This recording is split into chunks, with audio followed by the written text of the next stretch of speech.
WNST Boston because it gives me a chance to visit with some great sports writers and some great sports media personalities and friends over the years. Some of the guys even worked here in Baltimore for 10 minutes. This guy is one of them. He has become a legend of all things curses and Bambino in Boston and the winner of the J.G. Spink Award. He is a Hall of Famer. We can say that in Cooperstown, and longtime sports columnist for the Boston Globe. We welcome Dan Shaughnessy back onto the program. You can follow his journey out at thebostonglobe.com as well as at the Sports Hub 98.5 and at Dan_Shaughnessy, and make sure you spell that right. And it's available on the internet. Dan, welcome back to Baltimore, man. What's going on up there other than, let's see, Celtics in the playoffs, Bruins in the playoffs, Patriots winning the offseason and having a trophy, and the Red Sox. I've heard of the curse of the Bambino. I guess it's the curse of Mitch Moreland, right? I mean, this flu thing has been extraordinary for that team, right? Yeah, they've had a lot. It's actually appropriate to be on with you today, Nestor, because this is the 40th anniversary of my first day of work at the Baltimore Evening Sun. It was April 11th, 1977, and loved being there. Covered the Orioles for 5 years, lived in Towson, and it was people were so nice to me. I was 23 years old, and it was great, and great memories of Bill Tanton hiring me, and just that whole Oriole organization at that time was top shelf, no dust, and just the best place to get an initiation into the world of professional sports and covering a team and having a city with fans that loved their team. Dude, you must have you had Hank Peters, right? Cashin. Yep. You had all of the Bambergers and the Hunters, and all of those guys that went on. I mean, even a young John Hart probably banging around at that point, right? Yeah, you got a good memory. Every coach on the team became a major league manager, which was Jim Fry, Billy Hunter, Cal Ripken Sr., Bamberg, who you cited. They called up Frank Robinson from Rochester. He became a manager. Altabelli was banging around at that point, right? Yeah, Altabelli ended up winning the World Series in '83. Ray Miller replaced Bamberg. He became a big league manager, and it did. It started with back Frank Cash and Harry Dalton, and then Hank Peters, and the lineage there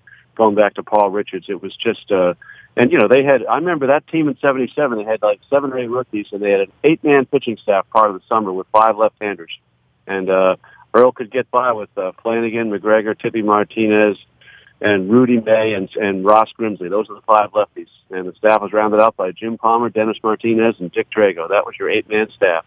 Well, man, you and I could nerd it up forever. I'm in the middle of reading the Charlie Finley book, and, the first villain I had as a kid in sports were the Oakland A's. I mean, and Reggie Jackson and all that, and you came in on the back end of Reggie just going to New York and spending 6 months here being a dick after spending 10 years in Oakland being one, and then 10 more in New York and California. But, I guess for that period of time and that romance, and Dan, I read your work. I went to work at the News Evening Sun and the News American, and I work with Bill Tanton and John Stedman and all those guys as well, and that's my background. We're 25 years into the stadium here, and I've been trying to evaluate what the real value of losing the Colts, keeping the Orioles, building a stadium has been, and the only one that's really made any money off the stadium here has been the old man that owns the team, and he's cashing in at about $3 billion now, and we're no closer to winning a championship, and we watch the Red Sox it matters so much for everybody, for you, for Bob Ryan, for the owners, for the fans, that there's a real competition there. I mean, the Celtics are going to be a 1 seed. Nobody even thinks they can win. The Bruins are back in the playoffs. The Patriots are reloading. And here in Baltimore, the Orioles spent the offseason, putzing around trying to figure out who their 4th and 5th starter. The Red Sox just threw a bunch of money at a pitcher and hope, and it might not go well. But I tell you what, I like the Red Sox chances better than the Orioles this year. That's for sure. Yeah, I mean, the stock, they're annually a top 5 payroll. That's what they do. And they've had a good farm system, too, and Dombrowski's traded some of those picks. But you're right. They've certainly, every year there's a notion that they've got a chance.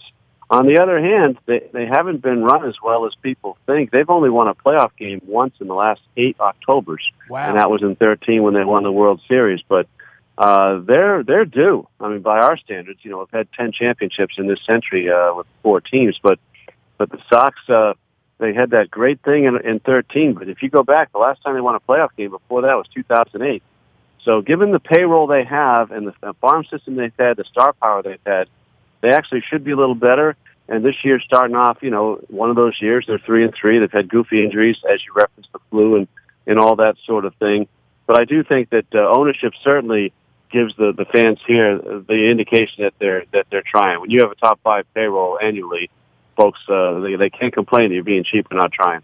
Well, you've been tough on them in the past and tough love and all of that stuff. This is an interesting time with Ortiz leaving. And, I don't want to equate him with Cal Ripken, but I will. And, I know what happened around here when the Ripkens disappeared. And on the other side, when Ray Lewis and Ed Reed were still trying to figure it out, on the football side. And, New England will have that after Tom Brady, I'm sure, and after Belichick. And hopefully you and I will still be around reporting on it at that point. But for the Red Sox and Ortiz, this is a little bit of a hangover period. I mean, he was sort of the last vestige of that old world of Pedro and Tito and Kurt Schilling and winning the first championship, right? Yeah, he's it. I mean, Pedroia is the senior member now, and he goes back to '06. But, yeah, in terms of all that, Aaron Boone and Grady Little and all that stuff, David was here in 2003 and lived it all and was the last, David and Alex Rodriguez were the last two guys as part of that legendary Red Sox-Yankee thing. They were the last two to go. So it is a new world without David Ortiz, and folks are, adjusting to that. The lineup hasn't really made a very good adjustment yet. They've had a lot of guys on the sick shelf, but I think they'll score enough runs. But you don't have the presence of a David Ortiz and that late game presence and the locker room presence. That kind of thing is not there, and it's definitely missed. Dan Shaughnessy joining us here, longtime sports columnist for the Boston Globe and the winner of the J.G. Spink Award in Cooperstown at the Baseball Hall of Fame. So we got a Hall of Famer on. He's Dan_Shaughnessy out on Twitter and, of course, out at the Boston Globe and at Sports Hub 98.5 doing sports radio up there as well. For this young group, I think it's impossible for old farts like you and me to look at Benintendi and not say Fred and Lynn, right? And I know that's not lost on any of the young old-timers up there running around with the Red Sox, but why is it that some of the young players can come in and the pain of having all of you sports writers cramped into Fenway doesn't get to them, but for some Carl Crawfords and, David Price is still, at this point unproven, and I know Sale's gotten off to a nice start, but the young guys seem to manage their way through this. It's the veterans that take $100 million that come in that seem to have this thing be kind of big for them up in Boston.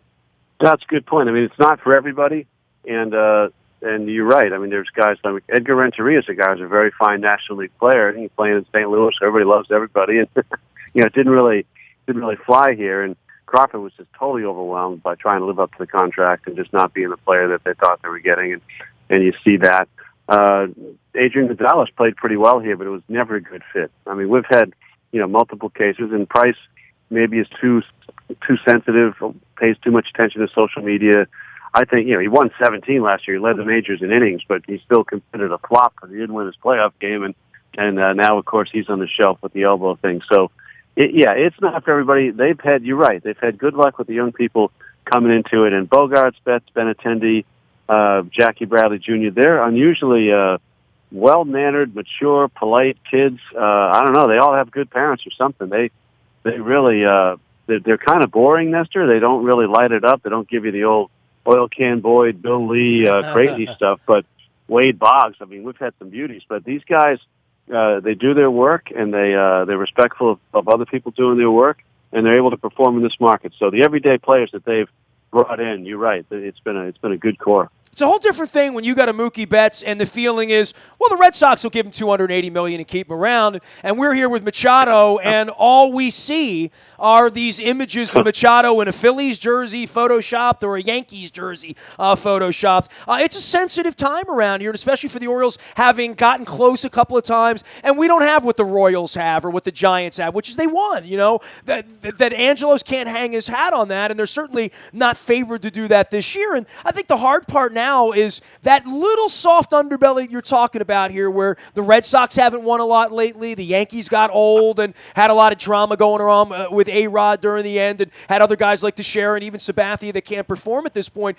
The Red Sox are kind of scary with these ascending bees, and I think the Yankees are sort of laying in the grass now after dealing away half the franchise last summer that they have sort of the next wave coming. This could be an ugly 6 to 8 years around here, maybe even around Toronto and certainly around Tampa and wherever they're going to play baseball down there, because it feels to me like the Red Sox and the Yankees, after getting punched a little bit lately, boy, they've sort of settled in and said, well, here comes the new waves. I mean, everybody's trying to grow young talent. The Red Sox and the Yankees have actually done it.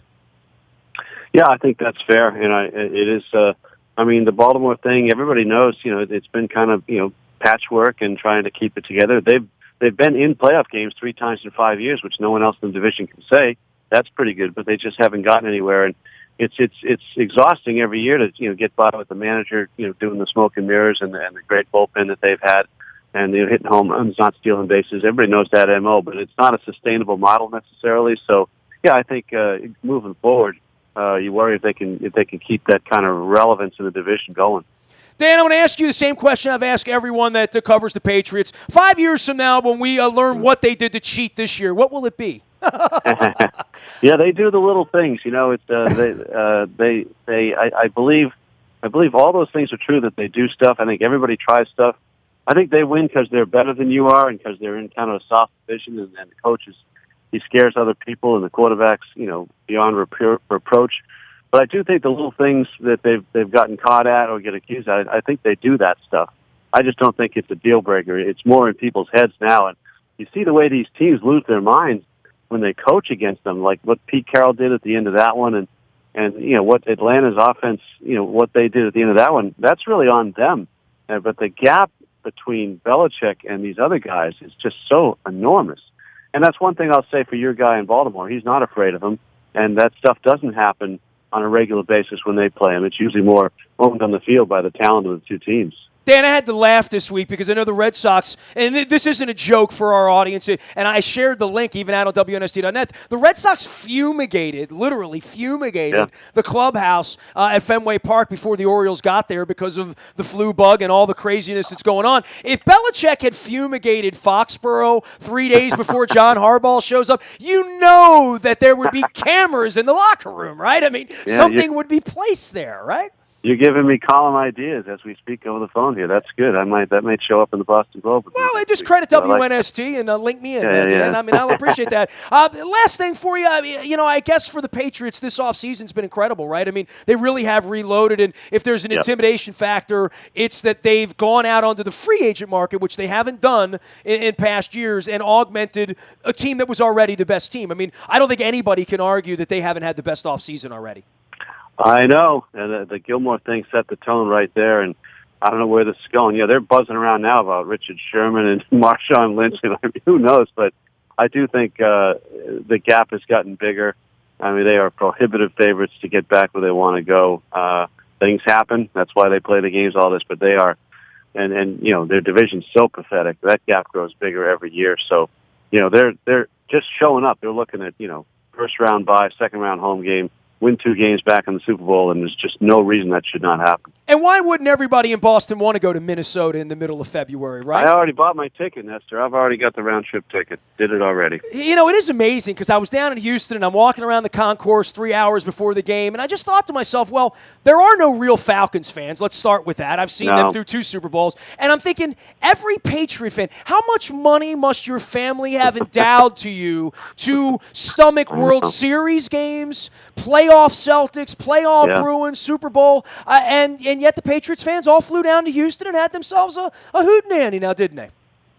Yeah, every dime of their disposable income goes into their following their teams. They don't buy cars or put away money for college or anything like that. It's just, this is what they do, no doubt about it. You're right. What is a limited time offer? Once Brady's gone, you'll stop going to Super Bowls, I think, right? Yeah, I think so too. I mean, it's been ridiculously long already. And, you're talking about an entire generation, 12 years between Super Bowls. That's just preposterous, and we'll see if it keeps going. An embarrassment of riches. Dan_Shaughnessy, the way to follow him out at the Boston Globe. And I know writing, and we'll await your next championship parade ending book. Okay, Dan? Thanks, Nestor. Take care. Great having you on. Dan Shaughnessy, longtime sports columnist for the Boston Globe and the winner of the J.G. Spink Award up in Cooperstown last year as well. Follow his journey for all things. And and he's one of those guys that if he were in Baltimore, Angelos wouldn't give him a credential because he'd have been too much in his face, which is why I love Dan. So great of Dan to stop by. As always, you can find me out in the Bayou Toyota Audio Vault 24 hours a day from anywhere in the world on your mobile device. Just download the TuneIn Radio app. We do come in crystal clear from wherever you are. The morning newspaper ships to your email inbox at 7 a.m. That's all powered up by Planet Fitness and PlanetFitness.com. Last but never least, breaking news happens first on the WNST tech service, and we're waiting to break some more news, and I'm sure the Orioles will have some ups and some downs before the Ravens draft gets going as well. I'm off to Toronto on Monday, and I'll be doing Caps things up there as well, Monday, Tuesday, and Wednesday of next week, games 3 and 4, and of course, following the Caps, as will Ed Frankovic be doing that here. We're also waiting on the NFL schedule for the year. Ravens playing over London. We got our trip on sale. If you want to join us, we do have the $100 off discount right now. Just email me. If you've ever been on a WNST trip, let me know. There's 18,000 of you that have been on our trips, and we're looking forward to getting Green Bay, Nashville, Oakland, and Minneapolis together. That's for the regular season, not for the Super Bowl. Who knows? We could win the Super Bowl this year. I'm still a believer. Nasty at WNST.net finds me. I am a very available individual. Facebook, Twitter, LinkedIn, Snapchat, Instagram, streaming live on our Facebook as well as our YouTube WNSTV channel. I'll also be with Dennis Colossus on Thursday from 3 until 5 here doing the SSV on WNST. We are WNST.net, AM 1570, and WNST Towson, Baltimore, and we never stop talking Baltimore sports.